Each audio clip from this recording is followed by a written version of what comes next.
afternoon, all afternoon, once again to Dan, to Flex and to Kwaku. And guys, we've got some breaking news to start off with because Aaron Wan-Bissaka is now formally a West Ham player. He has signed a 7-year contract and the deal is worth £15 million from Manchester United. We've also got some quotes from the man himself. He says, "It was a no-brainer for me to join West Ham. I'm excited and happy to be there. It's an amazing feeling to be back in London and I'm excited for what's coming. I was born here, so I know the ins and outs of London, which plays a big part in my life. So to be back playing in this city means a lot to me. I'm happy to be here, grateful for the warm welcome, and I'm excited to be playing for the club and will give it my all." This bit's interesting as well. I can't wait to get on the pitch, get to know the players and push on from there.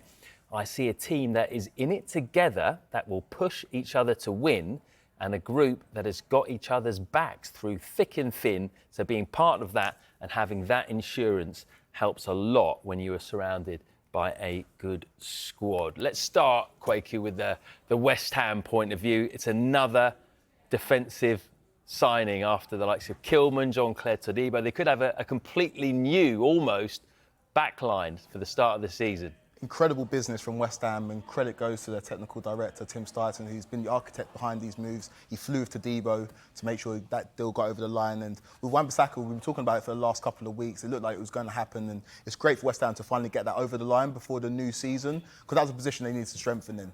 And if you look at this West Ham squad going into this new season, it's one of the strongest in the Premier League. They're improving, and in the season where they haven't got European football, it's just such a stacked team and such a stacked squad. In terms of Wan-Bissaka, we know about his limitations, and we saw that at Manchester United in terms of going forward. But defensively, he's an incredible one-on-one fullback, and West Ham fans are going to love him at London Stadium. He's going to be one of those blood and thunder defenders that really gives his all for the club.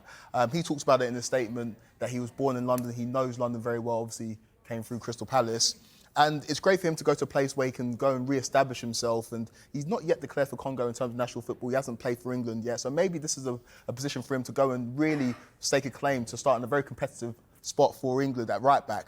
But this West Ham team, I'm just going through the signings. Like you mentioned, the defensive signings in Kilman and Todibo, but signing a Somerville, Fulkrug, it's just a team that I'm very, very impressed with. And I think that the sky's the limit for this West Ham side, who are improving transfer after transfer, and I think that if they manage to assimilate and get everything together before the beginning of the season, I think Lopetegui is going to be very happy with the business that Tim Stuyton's helped get done.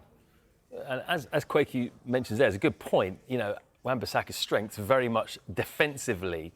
So what does that tell you about the type of defender that Lopetegui likes? Well, I think, first of all, it shows that Julian Lopetegui, as soon as he walked through the doors of West Ham, thought, I need to rebuild that defence. I mean, we were talking earlier, Flex, that, you know, West Ham conceded the most goals outside the bottom three last season. So I think for Julian Lopetegui, I think what he did at Wolves, for example, he took a team who were bottom of the table at that winter break at the World Cup, who, you know, weren't incredibly solid defensively.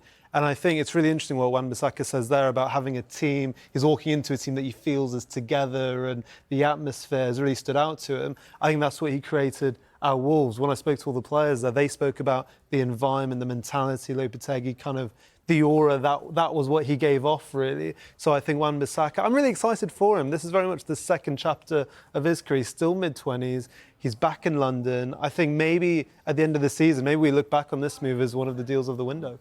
Do you think Man U fans, by and large, would wish him well? How would you sum up his time there?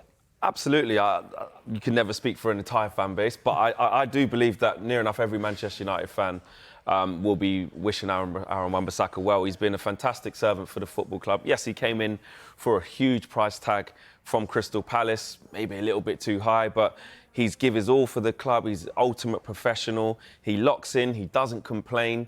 He's always available.